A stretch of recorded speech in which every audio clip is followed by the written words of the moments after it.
ვაგრძელებთ საღვთისმეტყველო მოზაიკას.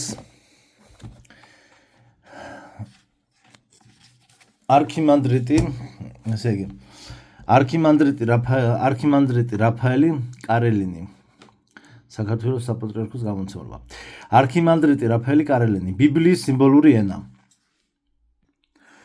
ჩემს თხზულებას ბიბლიის სიმბოლური ენა ვუწოდე.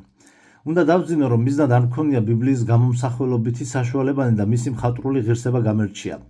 ეს დიდი მეცნიერული მომზადებითა და პროფესიონალიზმით შეუძლიათ გააკეთონ ლიტერატურის მცოდნეება. შევჩერდები ბიბლიურ სიმბოლიკაზე, როგორც მისი საკრალური გეგმის გამოვლენის საშუალებაზე.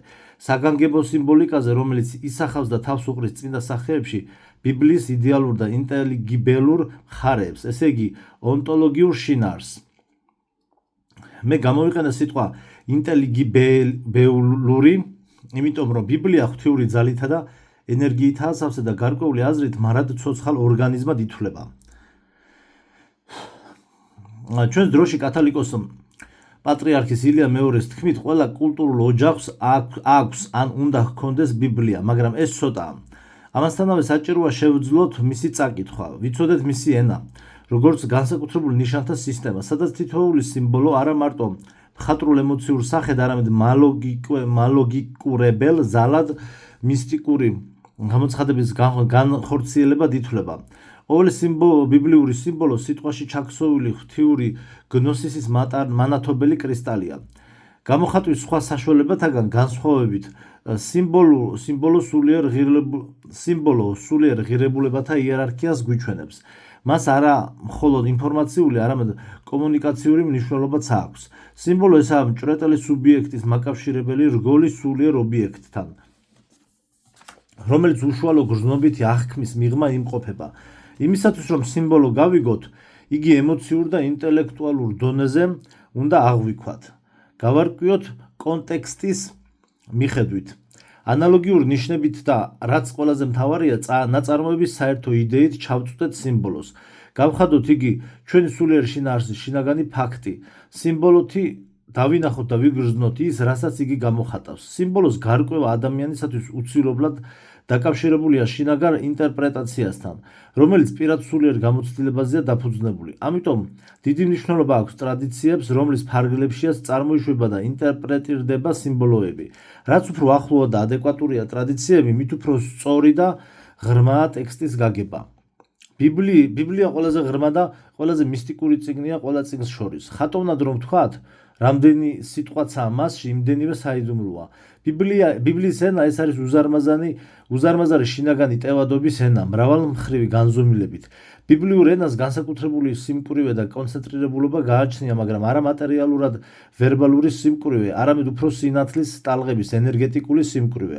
ბიბლიის ენა უბრალოა და ამავე დროს ამოუწურავი, როგორც უბრალო და უსასრულოა მისი ღვთიური ავტორი, თავისი სულიერი დონიდან გამომდინარე. მასში ყველა პოულობს თავისას. ბიბლია ყოველთვის იკითხება როგორც ახალი წიგნი. მისი შეცნობა და ამოწურვა ბოლომდე არავის ხელ ეწიფება. თუნდაც ზეპირად ისწავლოს. სიმაღლისაკენ მავალი გზავრისთვის თვალსაწირის მიღმა იშლება სხვა სივრცეები და ჰორიზონტები. ბიბლიური ტექსტი რამდენიმე აზრობრივ მნიშვნელობას შეიცავს. წმინდა ისტორიულს, სიმბოლურს, დიდაქტიკურს, სულიერ ანაგოგიკურს და მისტიკურს. ისინი გვანან უზარმაზარი და დიდებული ტაძრის სართულებსა და იარუსებს, რომლებიც ერთ სიბრტყეზე ბიბლიის ფურცლებზე დაუპროექტებიათ, როგორც საინჟინრო გამოთვლები, მაგრამ ბიბლია არა მარტო მალოგიკურებელი სტრუქტურაა, იგი განსაკუთრებული ტიპისა და ხასიათის ღვთიური პოეზიაა, რომელიც თავის თავში შეიცავს გამომხატველობით საშუალებებსა და პოეზიის ელემენტებს, რიტმიკას, ასონანსს, ალიტერაციას და ასე შემდეგ. ბიბლიურ სიმბოლიკას არაფერი აქვს საერთო სიმბოლიზმთან, როგორც ლიტერატურულ მიმდინარეობასთან. სიმბოლისტურ პოეზიაში სიმბოლო სუბიექტური და ელიტარულია. იგი ააქტიურებს ქვეცნობიერს, მაგრამ მკრთალი ასოციაციებისა და მოგონებების დონეზე. იგი ინდივიდუალურ განცდებშია ჩაკეტილი. ჩვენი აზრით ობიექტივიზაციას მოკლებული სიმბოლო უკვე სიმბოლო აღარ არის. ბიბლიურ სიმბოლოს აქვს ინტეგრირებისა და უნიფიცირების უნარი. იგი აღვიძებს სულის სიცოცხლეს, რომელიც ჩვეულებრივ ლატენტურ მდგომარეობაშია. ბიბლიური წიგნები წმინდა პოეზიაა. პოეზია კი თხოვლობს თანაგანცდასა და შინაგანგანცდას მასში. პოეტური სახეები შეუძლებელია მხოლოდ სემანტიკური სიფრთხის დონეზე გაიგო. პოეზიას ემოციური ხასიათის ინფორმაცია მოაქვს. ესაა ემოციის გნოსისი. ამბობენ, რომ პოეზიის კითხვა საპასუხო შთაგონებას მოითხოვს. მთელი ბიბლია ეს არის უდიდესი კოსმიური პოემა. ესაა ღვთისადიდებელი წმინდა ჰიმნი. ბიბლია უპირველეს ყოვლისა მისტიკური წიგნია. იგი მოგვითხრობს სულიერ რეალიებზე. მასზე რომ იგი არ შეიძლება იყოს აქსიომატური ცოდნისა და სენსორული აღქმის ობიექტი. ამიტომ იგი იყენებს მიწიერ სახეებს, როგორც უნივთო სუბსტანციის რაღაც აჩრდილებს. უკვდავების საიდუმლო ადამიანს არა მარტო ჭურეტითა და აზროვნებით, არამედ სიმპათიკური კავშირებითაც, შეთანხმებულობითა და ჰარმონიითაც ეძლევა. ამიტომ ბიბლიის გაგებისათვის საჭიროა მისტიკური ჩართვა, ბიბლიური ზნეობრივი ორიენტირებით ცხოვრება და რელიგიური ინტუიციის გააქტიურება. ყოველ ცოცხალ ორგანიზმს შეუძლია მხოლოდ ცოცხალ გარემოში იარსებოს. სულიერი გარემო, სადაც დაიბადა, ინახება, ცოცხლობს და მოქმედებს ბიბლია, ეს ეკლესიაა. ცოცხალი გარემოს გარეშე მკვდარია.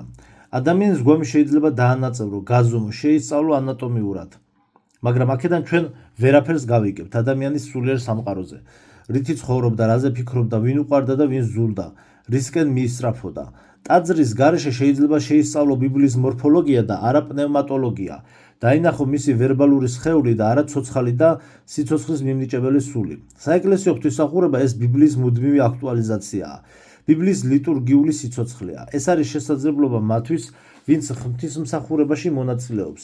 ბიბლიის ისტორიიდან ტაძარში მისტიკურად მიმდინარე მოვლენების სუბიექტებად იქცნენ. ბიბლიური სიმბოლიკა სულიერი აღმავლობის საფეხურებს წარმოადგენს. იგი განსაზღვრავს წესრიგსა და თანდათანობითობას თავად სულიერი შემეცნების პროცესში. ბიბლიური სიმბოლო აქსიოლოგიურია. იგი უხსნის ღირსეულთ, მხედველობაში მაქვს ჭეშმარიტების მძებნელი და არა ინტელექტუალური ელიტა და უკეტავთ უღირსთ, უმეცართა და თავდაჯერებულთ ბიბლიის შინაარსს, ბიბლიის შინაგან აზრს. სანიმუშოდ მოვიყვან შილერის ცნობილ ლექსს. ტაძარში იყო ფარდა, რომელსაც ეწერა, რომ ის ვინც ამ ფარდას გადასწევდა, შეიტყობდა უდიდეს საიდუმლოს. ვიღაც ჭაბუკი ყაჩაღივით შეიჭრა ტაძარში და უხეშად ჩამოგლიჯა ფარდა და რა დაინახა? მხოლოდ სიცარიელე, იმიტომ რომ ცარიელი იყო ჭაბუკის გული. სულიერი გნოზისი განუხორციელებელია თუ ადამიანი გულს არ განიწმენს, თუ არ ებრძვის საკუთარ უნებებს, ეგოიზმს, ეგოცენტრიზმს, ესე იგი ყოველთვის ღალატობს საკუთარ თავს. ამიტომ ემოციური შემეცნება ეკლესიაში აღსარებას რომ უწოდებენ სულიერი ცხოვრების მძლავრ მამაძრავებელ ძალად გვევლინება და განუწყვეტლივ აფართოებს სულიერი გნოზისის საზღვრებს. როგორც ვთქვით, ბიბლია რომ გავიგოთ, უნდა შეგვეძლოს მისი წაკითხვა. აუცილებელია გვახსოვდეს, რომ ონტოლოგიური შინაარსი ესაა მისი საკრალური გეგმა. უნდა შევახციოთ და ჩავწვდეთ მისი ალეგორიების დანიშნულებას, მეტაფორების, ანთროპომორფული სახეებისა და ესქატოლოგიური ნიშნების მნიშვნელობას. დავინახოთ ისინი იერარქიულ დაქვემდებარებაში, ბიბლიის მთავარ იდეასა და მის საბოლოო მიზანთან ჰარმონიაში. მთავარი იდეა ის არის, რომ ადამიანმა თავისი სიამაყის წყალობით ღმერთი დაკარგა, ხოლო უფალმა თავისი განუსაზღვრელი სიყვარულით ადამიანი შეიძინა. ბიბლია ღვთიური სინათლის სხივია, სიტყვაში განხორციელებული. ადამიანის გულის ბნელ კუნჭულებში ჩამარხული ბიბლიური სიტყვები შესაძლებელია კვლავ სინათლედ გადაიქცეს, რომელიც ადამიანის მთელ ცხოვრებას მასში შეჭრილი სულიერი ბრწყინვალებით გაანათებს. ჰომო საპიენსიდან გარდაქმნის მას ნათლის ხედ და მარადისობის გამოცხადებად დედამიწაზე. ახლა გადავდივართ შემდეგ პრობლემაზე. ბიბლიის გაგებისათვის წმინდა მამათა სწავლების დანიშნულებაზე. წმინდა მამები ბიბლიური ცხოვრებით ცხოვრობდნენ, ამიტომ ნუმერატიულ სიღრმემდე სწვდებოდნენ მას. ხატოვნად რომ თქვათ, ერთი ჰაერით სუნთქავდნენ ბიბლიურ წინასწარმეტყველებთან ლოცვით, სულიერი ჰარმონიით იყვნენ მათთან დაკავშირებულნი და იმყოფებოდნენ რა მათთან სულიერად ერთ მისტიკურ ინფორმაციულ ტალღაზე დაწერეს თავიანთი ეგზეგიკურ ჰერმენევტიკული ნაწარმოებები და დაგვიტოვეს ისინი, როგორც საღვთო წერილის გასაღები. პატრისტიკა ესაა ბიბლის მომდევნო სულიერი ფენა. იგი იმავე ღვთაებრივი წყაროს სხივებითაა განსხივოსნებული და განსჭვალული, მაგრამ ეს სხივები ადამიანის შეზღუდულობის პრიზმაშია გარდატეხილი. და ამიტომ უფრო მკრთალი და გაფანტულია, მაგრამ შემეცნების ნათელი განსაკუთრებითაა საჭირო ჩვენთვის, საღვთო წერილს ჩვენ საღვთო გადმოცემის საშუალებით ვიღებთ, ბიბლიას კი ეკლესიის საშუალებით. ბიბლიის პატრისტიკული განმარტებანი არაა ერთმანეთის ადეკვატური. მამები კი არ იმეორებენ, არამედ ავსებენ ერთმანეთს. სულიერი ეგზეგეტიკის პრინციპია არა ადეკვატურობა, არამედ შინაგანი ერთიანობა. ბიბლიური კომენტარების ერთდაიგივეობა და დამთხოვა უფრო იმას უნდა მოწმობდეს, რომ ბიბლიური გნოსისი ღვთიური გონების გნოზისი შესაძლებელია. ადამიანის გონებისათვის რომ ბიბლიური გნოსისი ღვთიური გონების გნოზისი შესაძლებელია ადამიანის გონებისათვის მისაწვდომი გახდეს. წმინდა მამების კომენტარები ერთმანეთისგან განსხვავდება, როგორც ერთი საგნის გამოსახულება, რომელიც სხვადასხვა მხრიდან და სხვადასხვა მანძილიდანაა დახატული. მეორე ნაწილი. მინდა შევჩერდე ერთ ბიბლიურ ტექსტზე, რომელსაც ფუძემდებლური მნიშვნელობა აქვს ქრისტიანულ ფილოსოფიასა და ანთროპოლოგიაში. ფილოსოფიაში გულისხმობ არა სისტემას, არამედ ინტერპრეტაციას. ეს არის ამბავი ადამიანის შექმნის შესახებ. არ შევეხები ბიბლიურ დღეებს, ბიბლიური კოსმოგონიის შექმნის პერიოდებს. შემოქმედების ბოლო ეტაპზე, როგორც კოსმოსის გვირგვინი, გაჩნდა ადამიანი. ვინ არის ადამიანი, თუ იგი მხოლოდ რა არის, საიდან არის და რატომ მოვიდა დედამიწაზე, ღვთიურია თუ არა ცხოველური, ეს კითხვა მთავარ წყალგამყოფად ითვლება ძველსა და ახალ აზროვნებას შორის. ეს კოსმოლოგიის არა მარტო ერთი ძირითადი საკითხთაგანია გეოლოგიასა და ანთროპოლოგიასთან ერთად, არამედ ისეთივე საკითხია ეთიკის, ფსიქოლოგიისა და აქსიოლოგიისათვის. რამ შექმნა ადამიანი? ევოლუციის მექანიკურმა კანონმა თუ ცოცხალი ღმერთის ცოცხალმა სიყვარულმა? ბიბლია მოგვითხრობს, რომ უფალმა მიწისაგან შექმნა ადამიანი და შთაბერა მას ცოცხალი სული. ადამიანის სხეული კოსმოსის ყველა ელემენტს შეიცავს.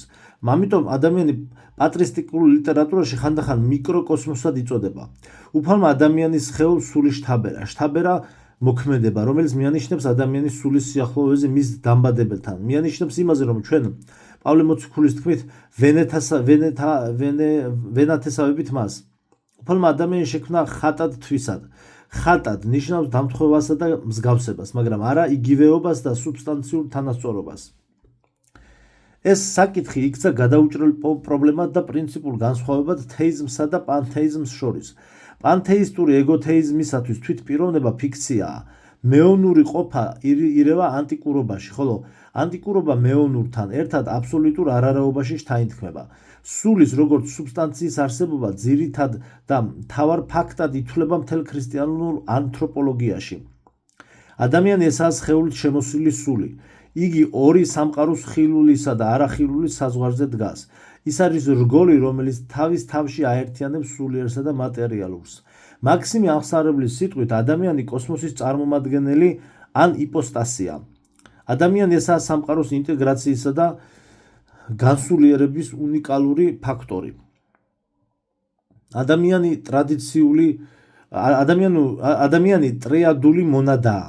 თუ სამშვინველი სუბსტანციურად განსხვავდება სულისაგან, მაშინ თვითონ ადამიანის სამშვინველში ამჩნევენ ღვთიურ სულს, რომელიც მისგან ფუნქციურად განსხვავდება. ქრისტიანი მწერლები მიანიშნებენ სულის სამ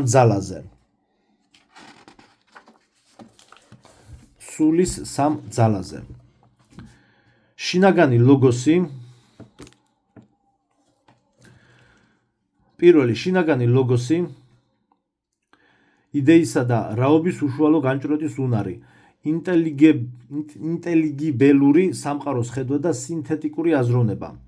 მეორე რელიგიური გრძნობა, სულის დამოწმება ღმერთზე, ინტუიციური შეღწევა სულიერ სფეროში, მარადისობის განცდა.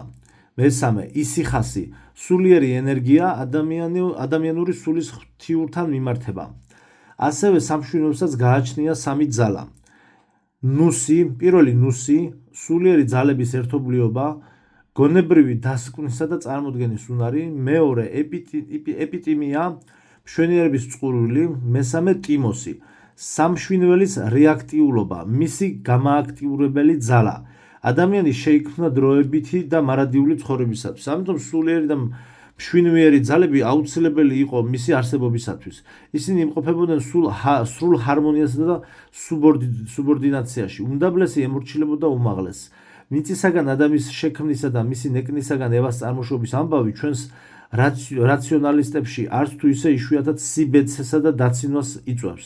ნუ ვუპასუხებთ დაცინვას, რომელიც მოწმობს მხოლოდ როგორც ხლესტაკოვი ამბობდა გონების განსაკუთრებულ სიმსუბუქეს. მაგრამ სიბეცეს უნდა ვუპასუხოთ. ევა რომ არასაგან შექმნილიყო როგორც ანგელოზი ან მიწისაგან, როგორც ადამი, მაშინ კაცობრიობას ექნებოდა ორი საწყისი. იგი იქნებოდა არა ერთიანი, არამედ სინკრეტული. კაცობრიობა კი ეს არის ერთობა მრავალში და მრავალი ერთობაში. ამიტომ მას უნდა ჰქონდეს ერთი წყარო, ერთი საწყისი. მთელი კაცობრიობა პოტენციურად ერთ ადამში იყო. ადამის ნეკნისაგან ევას შექმნას არა მარტო ანთროპოლოგიური, არამედ ზნეობრივ ეთიკური აზრიც ჰქონდა. კაცი და ქალი ისე ახლოს არიან ერთმანეთთან, როგორც გული და ნეკნი. აქ არა მარტო ემოციური, არამედ ონტოლოგიური კავშირიცაა. კიდევ ერთი შტრიხი ნეკნი იცავს გულს და პირველ შეხედვისთანავე, როგორც უნდა უცნაურად მოგვეჩვენოს, უნდა აღინიშნოს, რომ სწორედ ქალი ფსიქოლოგიურად უფრო ხშირად იცავს მამაკაცს. ადამი სამოთხეში იყო და სამოთხეში იყო ადამი. ადამი სამოთხეში იყო და სამოთხე იყო ადამში. საუცხოო მცენარები იზრდებოდნენ ედემში, ხოლო ადამის გულში ყვაოდა ალისფერი ვარდები. მისი ლოცვები და თეთრი შროშანები, ღვთიური ჭვრეტა. ედემში იდგა ორი საიდუმლო ხე, ხე ცხოვრებისა და ხე კეთილისა და ბოროტის შეცნობისა. ცხოვრების ხიდან ადამმა მიიღო უკვდავება, ხოლო ცნობადის ხის ნაყოფს არ უნდა გაჰკარებოდა. ღვთიური ცნება, როგორც ზნეობრივი გამოცდა, უნდა ქცეულიყო სულიერ კიბედ ადამიანის სულიერი ამაღლებისათვის.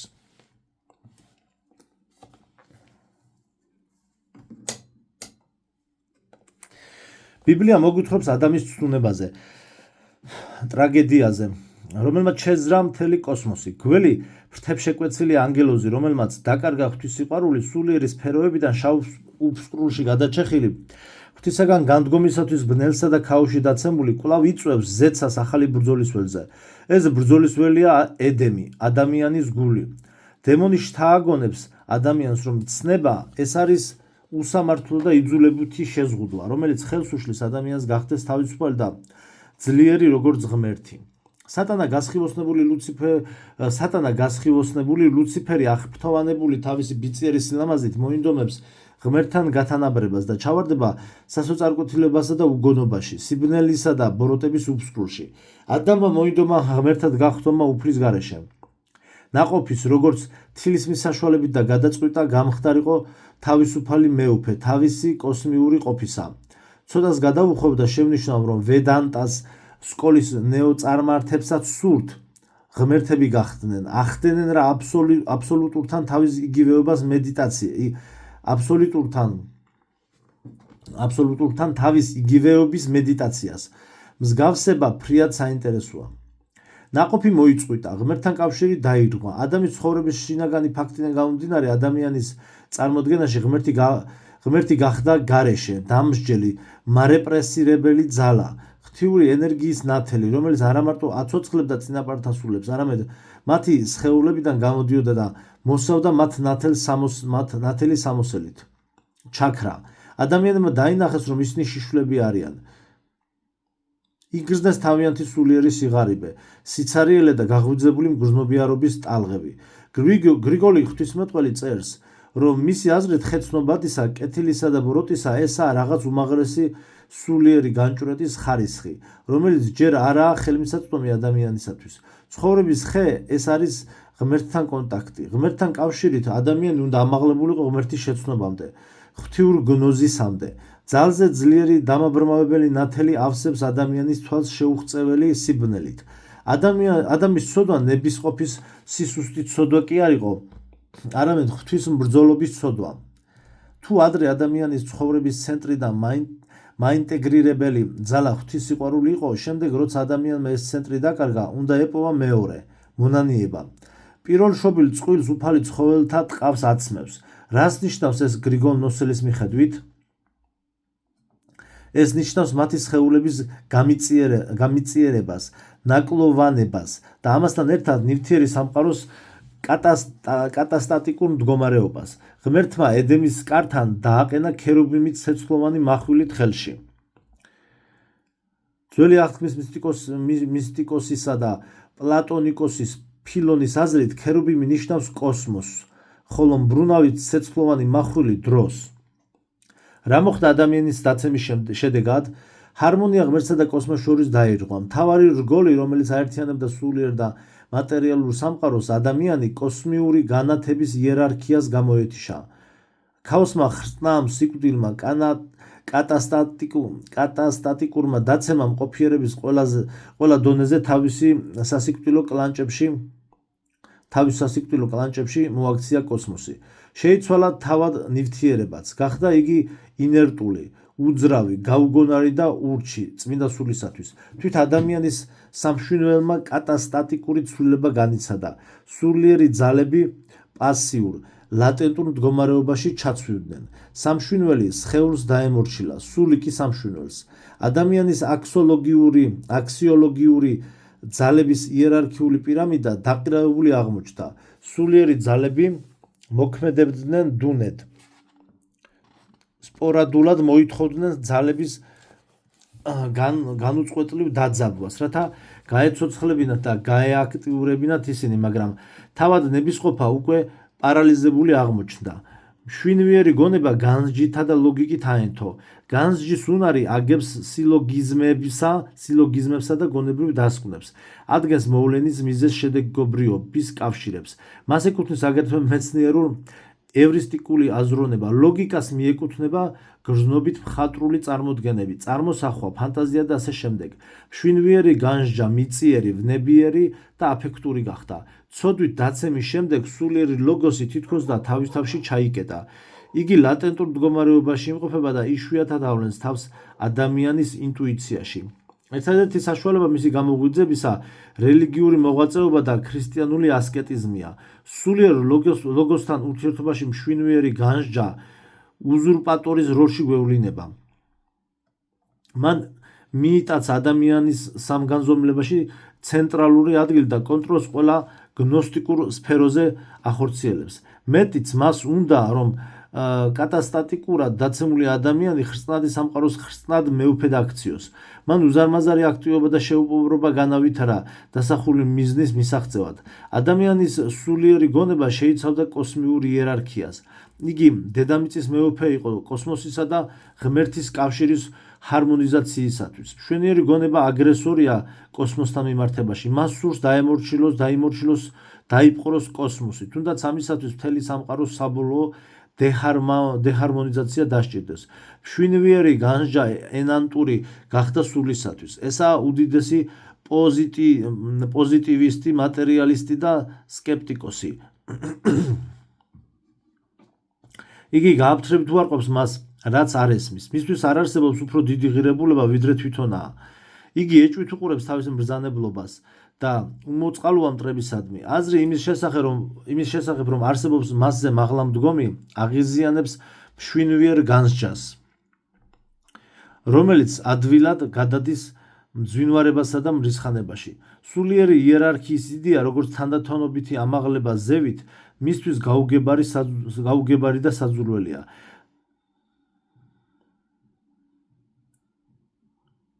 რადგან ნახეთ რა საინტერესოა.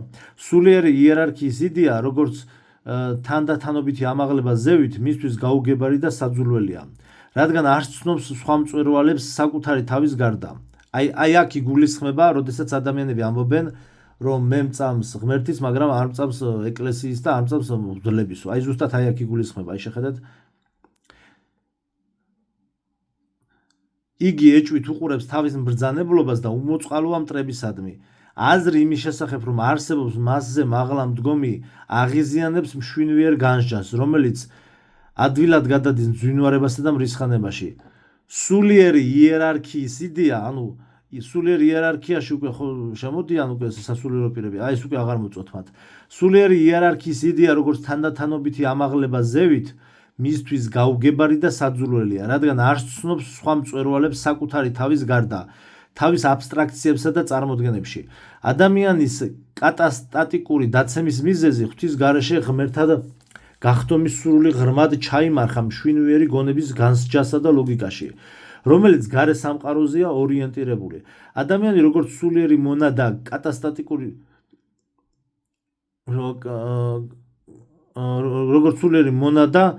კატასტატიკური განსჯისათვის დაკარგულია. მისი თვითშემეცნება რეფლექსიისა და თავისი ბნელი ქვეცნობიერების შინაარსის ასოციაციური ნიშნებით გაშიფრვას იქით არ ვრცელდება. მშვინვიერ აზროვნებასა და სულიერ აზროვნებას შორის მტრობა ხშირად ინიღბება ხოლმე მეცნიერებისა და ფილოსოფიის სახელით, მაგრამ არც თუ იშვიათად უნიღბოთაც გვევლინება. სატანური სიძულვილის სახით, სიწმინდეების უსაფუძვლო უარყოფითა და გესლიანი დაცინვით. აი, ხატებს რატომ სცემთ თაყვანსო და სიწმინდეებზე რო იძახიან ხოლმე თქვა წმინდა ნაწილებზე, მაგალითად ვიღაცების გვამებს დაატარებენ აქეთ-იქითო და ესო თაყვანისმცემლობა არისო. აი, სატანური სიძულვილის სახით სიწმინდეების უსაფუძვლო უარყოფითა და გესლიანი დაცინვით.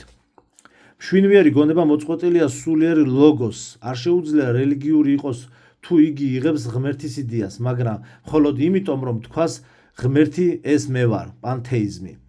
თუ იგი იღებს რელიგიურ სისტემას, იმ წუთშივე ცდილობს მის შეცვლას თავისი აფექტური მდგომარეობის შესაბამისად, ხოლო თავად რომ შეიცვალოს არ უნდა. აი ეს არის თანამედროვე ადამიანზეა დაწერილი რა ზუსტად რა.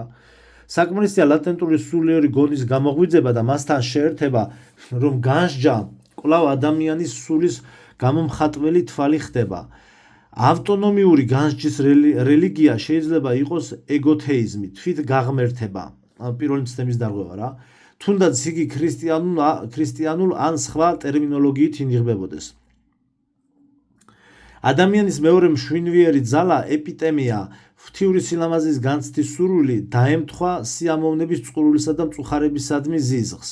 ორ პოლუს სიამოვნებასა და უსიამოვნებას შორის მიმდინარეობს ეპიტემიის მოქმედება. ეპიტემიის რელიგია კოსმოფილია არსებობს ბუნების პოეტური აღქმიდან ვულგარულ ეროტიზმამდე. როცა მოქმედებენ სულიერი ძალები და ეპიტემია რელიგიურ გრძნობას უკავშირდება, მაშინ მასში იღვიძებს დაკარგული სამოთხის სევდა და მიწიერზე ამაღლებულ სილამაზისკენ სწრაფვა. მესამე ძალა ტიმოსი ენერგიამ, მშვინვიერი ნება და რეაქტიულობა იქცა თავმოყვარეობად და მრისხანებად. კატასტატიკური ტიმოსი გახდა მტრობისა და სიძულვილის წყარო, რომელიც ვლინდება ყველაზე განსხვავებულ ფორმებში. ემოციური გულგრილობისა და ხალხისაგან ცივი განრიდებისაგან სისხლიან დანაშაულობამდე და მსოფლიო ჰეკატომბამდე. ტიმოსი იღებს რა სულიერ იმპულსებს შეუძლია თავი გამოავლინოს როგორც ნებისყოფამ, შეხედულებათა სიმტკიცემ, სიკეთის დამცველმა და ბოროტებასთან მებრძოლმა.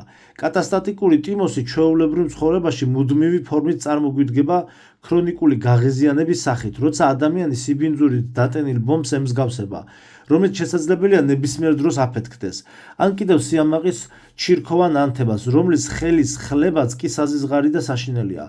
აუღორძინებელი ეპიტემია აზროვნებას ჰედონისტურად გარდაქმნის, ხოლო ტიმოსი სიმკაცრედ, თამოყვარეობად და ფანატიზმად. ბიბლიის კითხვის პროცესში გულმოდგინე ლოცვისას და მედიტაციის გულისხმობ ამ სიტყვის სწორ მნიშვნელობას როგორც ყოფიერების ონტოლოგიურ საკითხებზე გააზრებას. ლოცვისას და მედიტაციის დროს ხდება ადამიანის მშვინვიერი ძალების კონცენტრაცია და სუბლიმაცია სულიერ ძალებთან, მაგრამ ჭეშმარიტი აღდგენა ხდება მადლის საშუალებით, ენერგეტიკული სიყვარულის საშუალებით მის მიმართ, ვინც შექმნა ადამიანი. გესმით?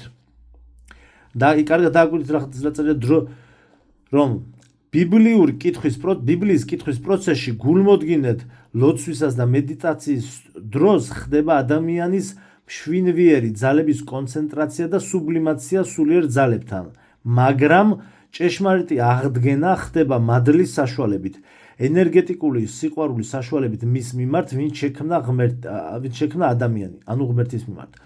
ბიბლიაში ადამიანს რამდენიმე კუთხით ხედავთ.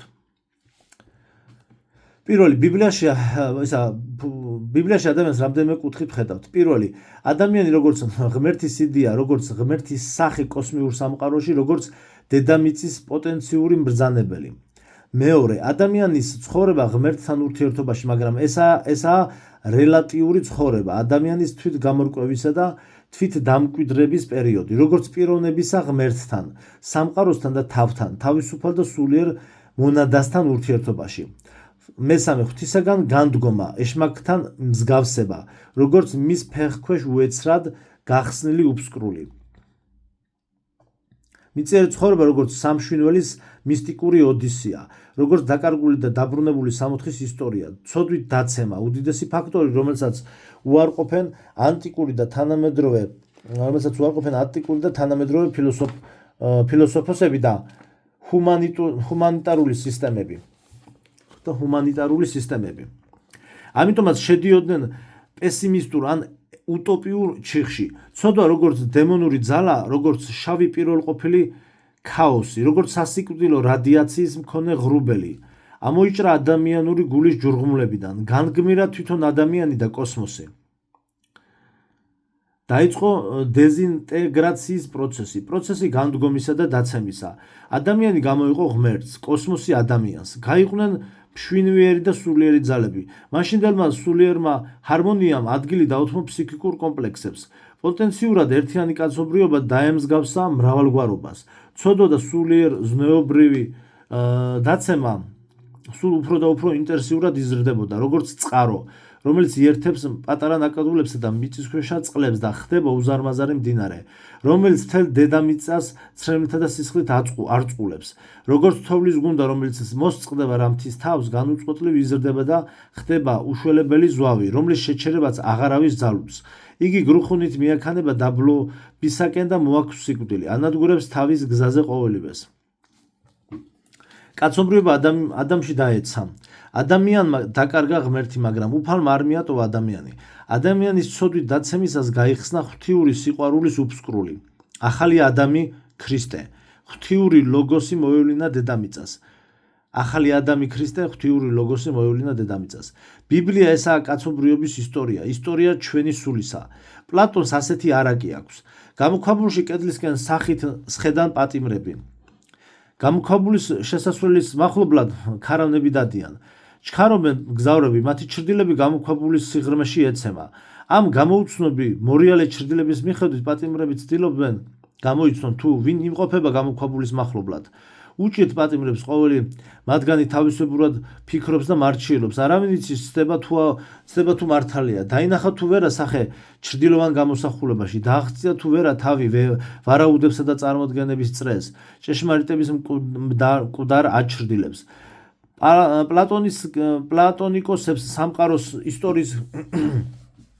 პლატონიკოსებს სამყაროს ისტორიის გამოსაცნობი გასაღები არ გააჩნიათ. მაგიურ პლატონიზმს შეეძლო მხოლოდ დაეშიფრა და დაემალა საიდუმლოებანი, მაგრამ მათი ამოხსნის ძალა მას არ შესწევდა. ჩვენ გვაქვს დედამიწაზე ყველაზე დიდი საიდუმლოს წმინდა წიგნის ბიბლიის გასაღები. ესაა ეკლესიის გნოზისი. ესაა პატრისტიკული ლიტერატურა, რომელიც სულიერი გზის მტკიცედ და ზუსტ ორიენტირებს იძლევა. ესაა ეკლესიის ლიტურგიკული ცხოვრება. ბიბლია და ეკლესია ერთი ღვთიური ლოგოსის აღმოჩენაა. ესაა ადამიანის შინაგანი რელიგიური გამოცდილება, რომელიც შემოწმებული და კორექტირებულია მთელი ეკლესიის გამოცდილებით. წმინდა სიმბოლო არ შეიძლება გამოიცნოთ როგორც რებუსი ან და შარადა. იგი არა მხოლოდ ინფორმაციაა, არამედ კომუნიკაციაც. ცოდნა, რომელიც მას აქვს, ილუმინაციურია. ეს არის სულიერი განათლება. ბიბლიურ წმინდა სიმბოლოს მკაცრი და რთული იერარქია გააჩნია. აი მისი შემეცნების ძირითადი ეტაპები. ტექსტის ზედაპირიდან სიმბოლოების გამოყოფა, გაგება, განცდა, მედიტაცია, გულისხმობ ღრმა აზროვნებას, მასში ჩართვა, შესისხორცება, ათვისება, სიმბოლოების საშუალებით პირველ წყაროსთან ურთიერთობა და ბოლოს საკუთარი თავის გადაქცევა მოქმედ პირად ამ მისტიკურ ურთიერთობაში. ხშირად გვეკითხებიან, როგორ უნდა ვიკითხოთ ბიბლია. შუა საუკუნეებში თეოლოგებს ჰქონდათ ასეთიაფორიზმი: ახალი ძველში იმალება, ძველი ახალში მჟღავნდება. ესე იგი, ძველი აღთქმა შესაძლებელია გავიგოთ მხოლოდ ახალი აღთქმის გაგების შედეგად, როგორც განცხადებული წინასწარმეტყველება, როგორც მისი მისტიკური და მესიანისტური იდეის გახსნა. ახალი აღთქმის წაკითხვის შემდეგ ძველი აღთქმის წიგნების კითხვისას შეიძლება ასეთი თანმიმდევრობა შემოგთავაზოთ. თავიდან ზნეობრივ ეთიკური წიგნები, სიბრძნე სოლომონისა, იგავნის სოლომონისანი, სიბრძნე ზირაქისა, ეკლესიასტე, შემდეგ ისტორიული წიგნები, მათ შემდეგ მოსეს ხუთწიგნეული და ბოლოს წინასწარმეტყველური წიგნები. ბიბლიაში განსაკუთრებული ადგილი უკავია ფსალმებს. იგი ყველა ქრისტიანის ფილოსოფოსისა და პოეტის სამაგიდო წიგნი უნდა იყოს. დავითნი ღვთაებრივი ჰიმნებისა და ადამიანური სულის უღრმესი აღსარების წიგნია. დავითნში ადამიანი თავის თავს პოულობს, ხედავს საკუთარი გულის საიდუმლო კუნჭულებს, ხედავს სულს, დაცემის სიღრმეში და ფარულ სინათლეში აღორძინებულს. ბიბლიის კითხვის უნარი ესაა მისი მოსმენის უნარი. უნარი იმისა, რომ მუდმივ თანამავალ ვარსკვლავად იყოლიო მთელი მიწიერი ცხოვრების მანძილზე. გქონდეს მასთან იდუმალი საუბრის ნიჭი. ბიბლიის სიმბოლოები და სახეები ამოუწურავი და მრავალწახნაგოვანია. ისინი გვანან ძვირფას ქვებს, რომლებიც ყოველ მიახლოებაზე სულ ახალ-ახალი ფერებით ბრწყინავენ, გადადიან ერთმანეთში, საიდუმლოებით მოცულნი სიმსიმებენ და იდუმალი ნათელი ჩაბუდებიათ კრისტალის სიღრმეში. ბიბლია ესაა დროში გამოცხადებული მარადისობის ეონი, სადაც ზესამყაროულ ყოფიერებას არა აქვს წარსული, სადაც წარსული და მომავალი დამაბრმავებელ აწმყოშია შერწყმული. ბიბლია ძველი და მუდამ ახალი წიგნია დედამიწაზე. თარგმნა მალხაზ კვინიკაძემ.